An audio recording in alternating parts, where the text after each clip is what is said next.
Bismillahirrahmanirrahim. Assalamualaikum warahmatullahi wabarakatuh.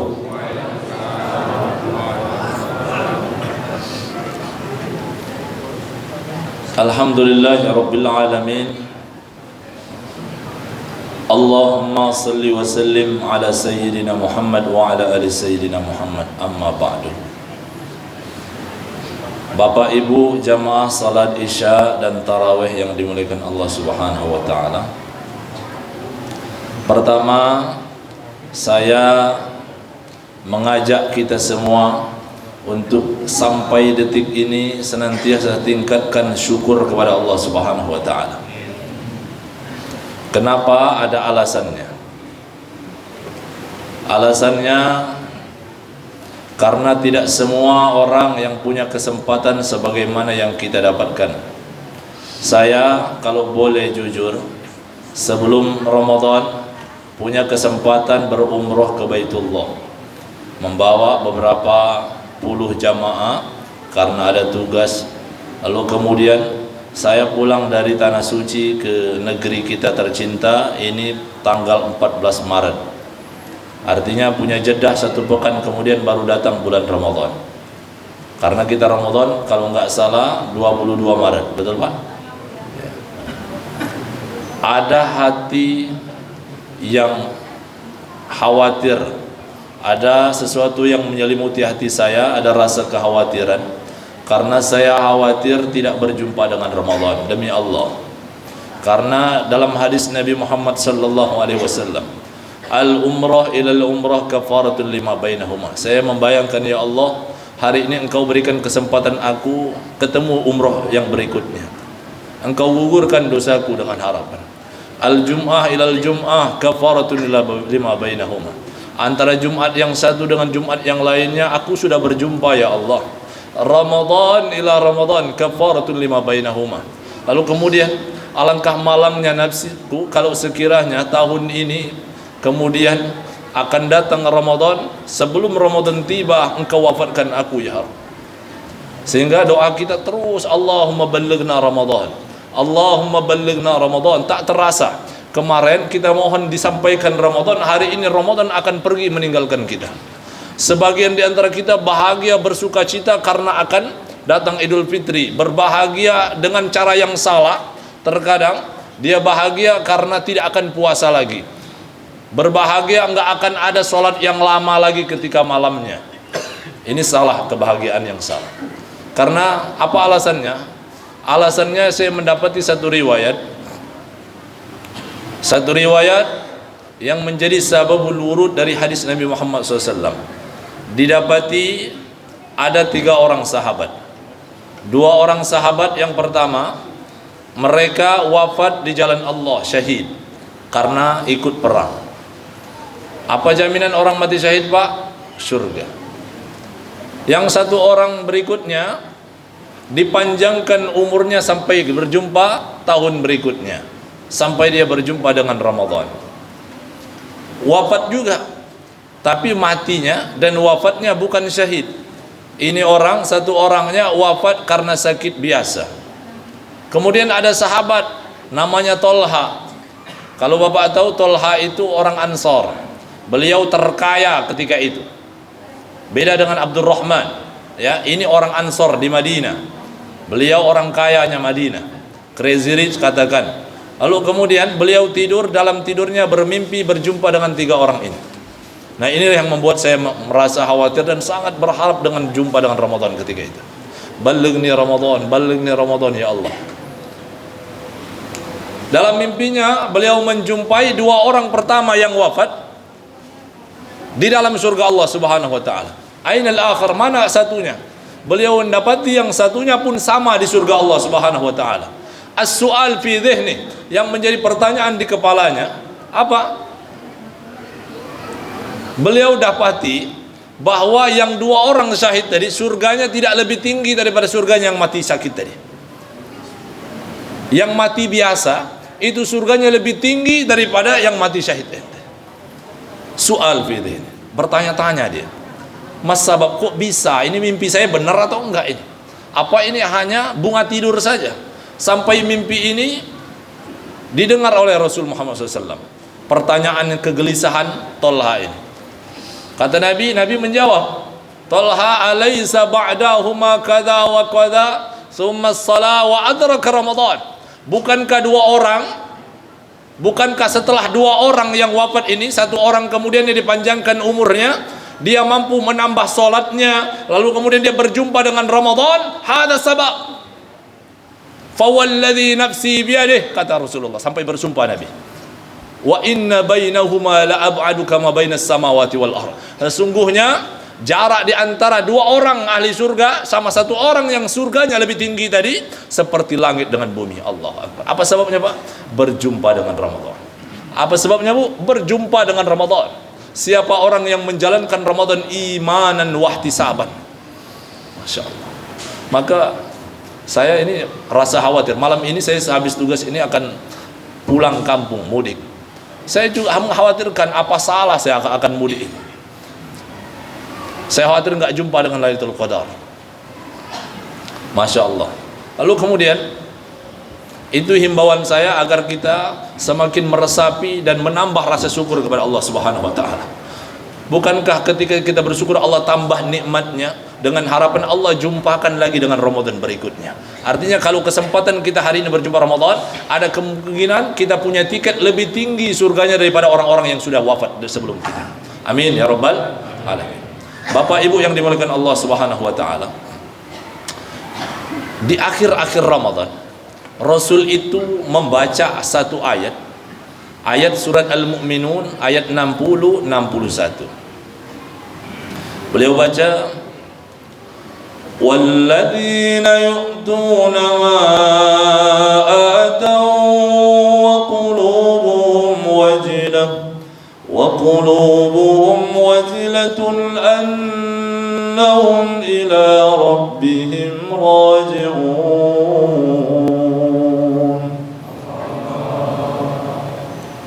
Ketika Rasul membaca ayat ini, Aisyah langsung bertanya. Ayat itu artinya mereka yang telah memberikan apa yang mereka berikan, nanti mereka ketika menghadap Rabbul Alamin, mereka punya hatinya bergetar karena ketakutan menghadap Allah. Sehingga Aisyah bertanya, ya Rasulullah, siapa yang ketakutan menghadap Allah itu? Ahum qaumun yashrabuna al-khamra? Yang takut menghadap Allah itu yang mabuk ya Rasul? La kalla, bukan mereka yang mabuk, Aisyah. Ahum qaumun yaznun? Apakah mereka yang berzina? Bukan pezina yang takut menghadap Allah itu. Ahum qaumun yasriqun? Apakah mereka yang suka mencuri atau koruptor itu? La ya binta Siddiq, kata Nabi. La ya binta Siddiq, bukan mereka. Summa man ya Rasulullah? Fa innahum qaumun yusallun. Mereka yang takut dan punya hati bergetar menghadap Rabbul Alamin, mereka yang malam hari ini bersujud kepada Allah Subhanahu wa taala. Qaumun yusallun lakinnahum qaumun yasumun. Mereka yang berpuasa di siang tadi. Lakinnahum qaumun yatasaddaqun. Mereka yang sore tadi menyiapkan buka puasa untuk orang-orang yang berpuasa. Kata Siti Aisyah, kaifa yakhafun ya Rasulullah? Bagaimana mereka bisa takut? Wa annahum ya'buduna Allah wa yasjuduna Allah. Bagaimana mereka punya rasa takut ya Rasulullah? Sedangkan mereka sudah menyembah Allah, mereka bersujud bersimpuh kepada Allah Rabbul Alamin. Apa kata Nabi? Li'annahum yakhafun alla tuqbala a'malahum. Karena mengkhawatirkan, yang mereka khawatirkan bila mana puasanya, solatnya, sodakohnya dan semua yang mereka amalkan tidak diterima sebagai amal soleh di sisi Allah Subhanahu wa taala. Wal iyad billah. Maka sama, saya pun khawatir, Pak. Saya kan guru ngaji ini. Saya punya pesantren tahfizul Quran. Lalu kemudian selalu saya berdoa, ya Allah, Allahumma inni a'udzubika minal ladzina yahfazuna al-Quran wal Quran yal'anu Ya Allah, aku berlindung darimu dari orang-orang yang menghafal, membaca, mentadabburi Al-Quran, tapi Al-Quran tidak datang sebagai syafaat sebagaimana dalam sabda Nabi-Mu, namun Al-Quran datang sebagai laknat untuk hamba yang berkhianat terhadap apa yang saya baca. Ya Allah ya Rabb, sama kita pun, Allahumma taqabbal salatana wa siyamana wa ruku'ana, itu minta sama Allah Subhanahu wa taala. Nah, apa yang kita cari dalam Ramadan, Pak? Yang kita cari dalam Ramadan hanya satu, saya sampaikan. Yang kita cari dalam Ramadan hanya satu yang kita minta. Yang kita cari, kenapa kita ingin berjumpa dengan Lailatul Qadar di antaranya? Apa yang kita cari? Bukan Lailatul Qadarnya. Kenapa orang kepengen jumpa dengan Lailatul Qadar? Kenapa orang khusyuk banyak baca Al-Quran? Yang mereka cari adalah ampunan Allah Subhanahu wa taala. Makanya Nabi selalu, yang riwayat-riwayat yang terkenal mungkin dari hari-hari sebelumnya disampaikan, man soma wa man qoma Ramadan imanan wa ihtisaban ghufira lahu ma taqaddama min dzambi. Karena balasan puasa itu, balasan orang-orang yang beribadah di bulan Ramadan mendapatkan ampunan Allah. Maka kenapa saya bilang tadi 1 juta manusia karena Nabi dalam hadisnya, dalam kitab Tanbihul Ghafilin karangan Abu Lais As-Samarqandi, Rasul bersabda bahwa likulli yaumin min syahri Ramadan a'taqa alfa atiq minan nar. Allah itu setiap hari di bulan Ramadan membebaskan 1 juta manusia. 1 juta manusia. Pertanyaannya, masukkah kita di antara 1 juta itu? Kalau hari Jumat bukan 1 juta. Likulli sa'atin alfa atiq minan nar. Setiap jamnya Allah bebaskan 1 juta manusia. Kalau hari Jumat kita berjumpa dengan 4 kali Jumat, artinya 24 juta setiap hari Jumat Allah bebaskan. Termasukkah nama kita di antaranya yang Allah catat yang dibebaskan dari api neraka itu? Ketika Lailatul Qadar itu turun, ada yang diutus Allah berupa malaikat yang diketuai Jibril alaihissalam, dinamakan Ruhul Amin. Ada 6.000 atau ribuan lah, katakannya banyak karena berduyun-duyun bahasanya. Apa yang mereka minta? Diperintahkan Allah, cari hambaku, minta apa mereka? Hal min sa'ilin, apa yang minta? Mereka minta apa? Urusan dunia, urusan akhirat akan aku beri tanpa aku kurangi. Minta sebanyak-banyaknya. Hal min ta'ibin, hal min mustaghfirin. Ada 3. Ada yang bertaubat, aku terima taubatnya. Ada yang minta ampun, akan aku ampuni. Setelah fajar tiba, Pak, menjelang azan subuh, menjelang kita imsak itu, para malaikat-malaikat dalam riwayatnya, malaikat-malaikat yang menemani malaikat Jibril yang ribuan itu, mereka diserukan oleh Jibril, rahil, saatnya kalian kembali ke langit menghadap Allah.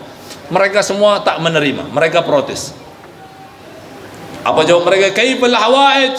Bagaimana hajat-hajat manusia yang bangun malam hari ini, Jibril? Sudah dikabulkan belum? Kami nggak akan naik sampai mereka dikabulkan. Masya Allah, luar biasa. Apa kata Jibril? Tenang, udah kamu naik aja, udah pasti Allah jawab. Illal arba, kecuali 4 orang. Kecuali 4 orang ini yang di Ramadan tidak akan pernah diampuni Allah Subhanahu wa taala. Ramadan enggak akan Allah kabulkan doa-doanya. 4 orang ini. Siapa mereka? Yang pertama, mudminu khamrin. Yang pertama, yang mabuk.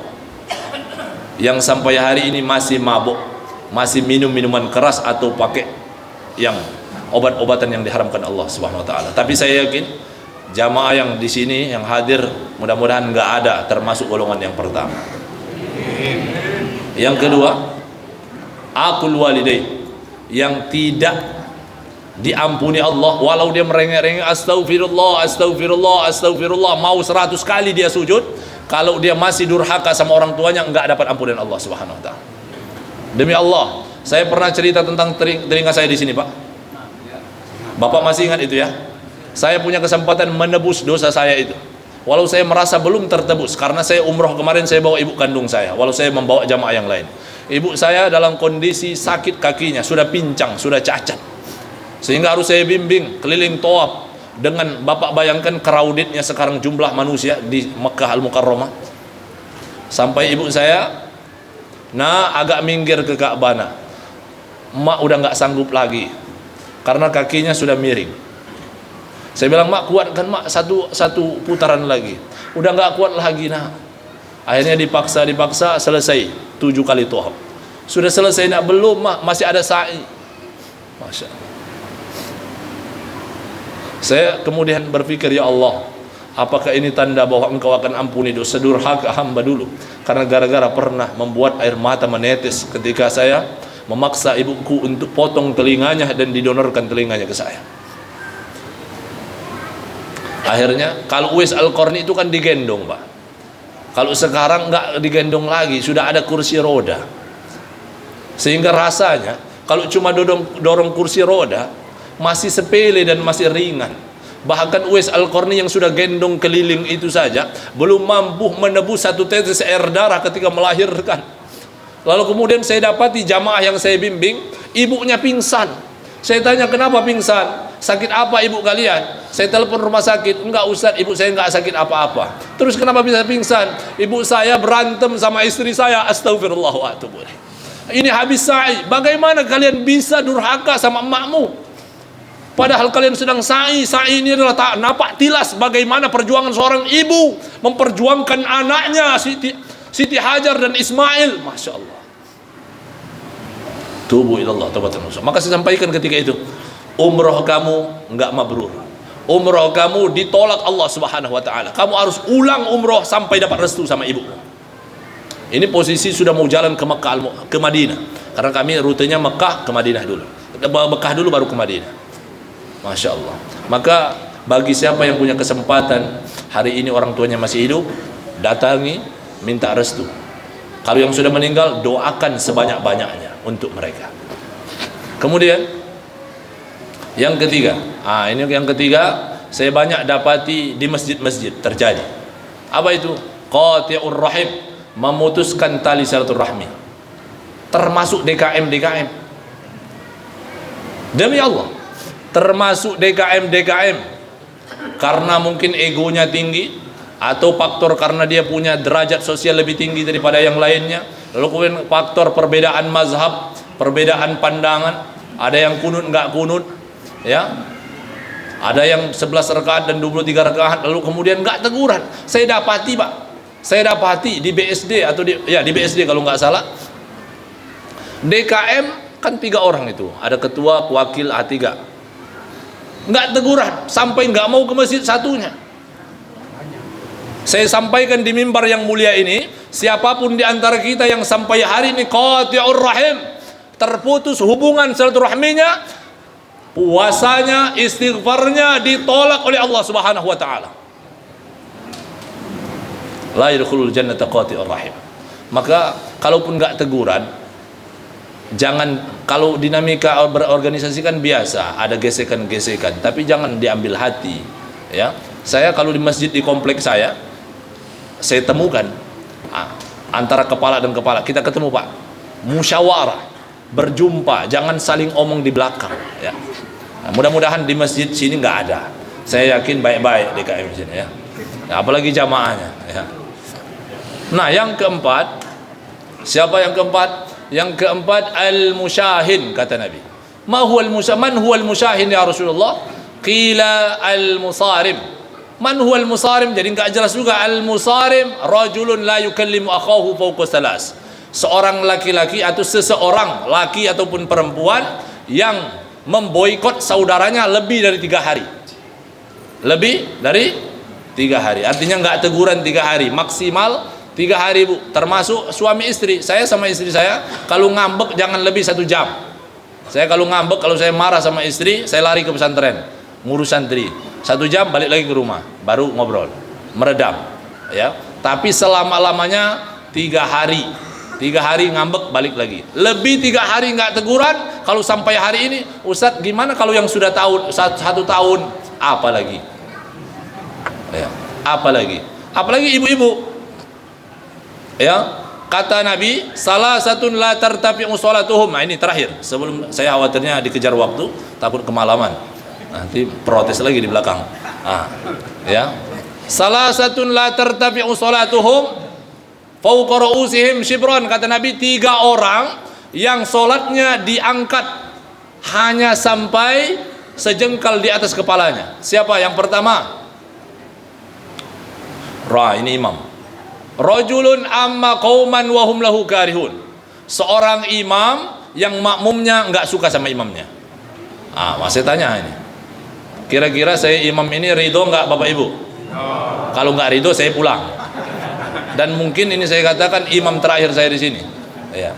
Betul. Ustaz marah? Enggak, karena saya kejadian juga pengalaman ini, saya cerita pengalaman saya lalu.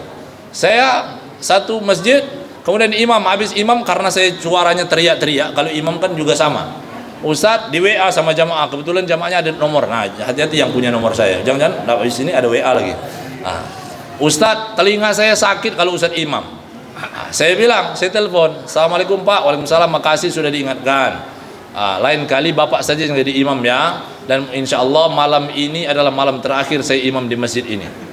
Ustaz marah? Enggak, saya enggak marah. Kata Allah, wa'arid anil jahilin, tinggalkan orang bodoh. Siapa orang bodoh? Yang enggak mau memaafkan, yang mendendam. Saya enggak punya alasan untuk dendam dan marah sama Bapak. Yang saya khawatirkan bila mana sholatku dan jamaah yang aku pimpin ditolak oleh Allah Subhanahu wa taala. Siapa yang bertanggung jawab? Imamnya. Bukan jumlah makmumnya, tapi jumlah umur seluruh makmum yang ditambahkan untuk imamnya yang menanggung. Berat jadi imam. Tapi alasannya uzur syar'i, bukan karena yang enggak kunut enggak suka sama yang pakai kunut, atau sebaliknya, ya. Bukan. Atau urusan pribadi, gara-gara utang enggak dibayar-bayar, itu enggak ada. Enggak ada urusan itu. Alasannya yang dibolehkan itu, katakan Bapak Ibu tahu bahwa imam ini pendosa, dia berzina, ya, atau dia pencuri, sehingga Bapak Ibu nggak ridho diimami seorang pencuri, diimami seorang pezina, diimami seorang pemabuk. Nah, itu baru boleh. Itu yang ditolak, yang dimaksud dalam hadis ini, ya. Yang kedua buat ibu-ibu, ini pesan dari Nabi. Siapa? Imra'atun batat, seorang perempuan yang malamnya bisa tidur, wa zaujuha 'alaiha sakhit, padahal suaminya belum ridho, lagi marah sama istrinya. Jadi ibu, selama suaminya masih belum ridho, nggak bisa matanya tidur, harus melek sampai dapat ridho dari suaminya. Betul, nggak diterima sholat ibu-ibu semuanya, nggak diterima. Tapi ada juga ibu-ibu bertanya, Ustaz, gimana kalau suaminya pendendam? Tugasnya kita yang punya salah adalah mengutarakan permohonan maaf. Lalu kemudian suaminya pendendam, nggak mau maafkan, biarkan suaminya makan itu dendam. Ya, nggak boleh mendendam. Tugas kita yang punya salah adalah memberanikan diri, mohon maaf sampai dia memaafkan. Kalau dia nggak mau memaafkan, sudah selesai urusan kita dengan Allah Subhanahu Wa Taala. Kecuali perihal hutang, kalau hutang nggak cukup maaf, hutang tetap dilunasi. Maaf saja nggak lunas, ya. Yang itu yang kedua. Yang terakhir, diingatkan lagi, siapa? Al-musarim. Siapa al-musarim yang tadi? Yang mendiamkan 3 hari tadi. Artinya al-musarim ini sering banget disinggung oleh Rasul Muhammad SAW. Al-musarim artinya sangat, ini perkara hati, Pak. Perkara hati. Jangan mendendam. Jangan mendendam. Jangan mendendam. Berharaplah kita ketika meninggal dunia tidak meninggalkan satu orang pun yang menjadi musuh dalam hidup ini, sehingga nanti di akhirat kurang-kurangnya pahala kita, pahala yang ada itu enggak berkurang karena ada kezaliman yang nempel di orang, yang kemudian orang lain menagih, yang dikatakan muflis, bangkrut itu karena kezaliman, ya. Naudzubillah summa naudzubillah, naudzubillah summa naudzubillah. Maka dalam kesempatan kali ini, la utawilul kalam, saya enggak berpanjang lebar. Saya tutup dengan kalimat Ali bin Abi Thalib di akhir Ramadan menjelang Idul Fitri. Kita apa, Pak? Takbir, betul? Allahu Akbar, Allahu Akbar, Allahu Akbar. Sahabat yang lainnya bertakbir. Ali dan Abdullah ibnu Mas'ud enggak bertakbir. Apa yang mereka lakukan? Mereka keliling masjid-masjid. Mereka sampaikan, man hadzal maqbul fanuhanni wa man hadzal mardud wal mahrum fanu'azzi. Siapa di antara kalian yang amalnya diterima, kami sampaikan selamat untuk kalian. Selamat bersukacita. Wa man hadzal mahrum wal mardud, dan siapa orang yang amalnya ditolak dan diharamkan Allah, maka kami ikut bertakziah untuk kalian semua. Masya Allah. Artinya orang yang sangat rugi di bulan Ramadan adalah orang yang tidak diterima amalnya. Artinya tidak diampuni Allah Subhanahu wa taala. Astaghfirukum, mudah-mudahan perjumpaan kita ini bukan perjumpaan terakhir. Perjumpaan terakhir kita adalah di surga Allah Subhanahu wa taala. Barakallahu fikum jami'an. Wassalamualaikum warahmatullahi wabarakatuh.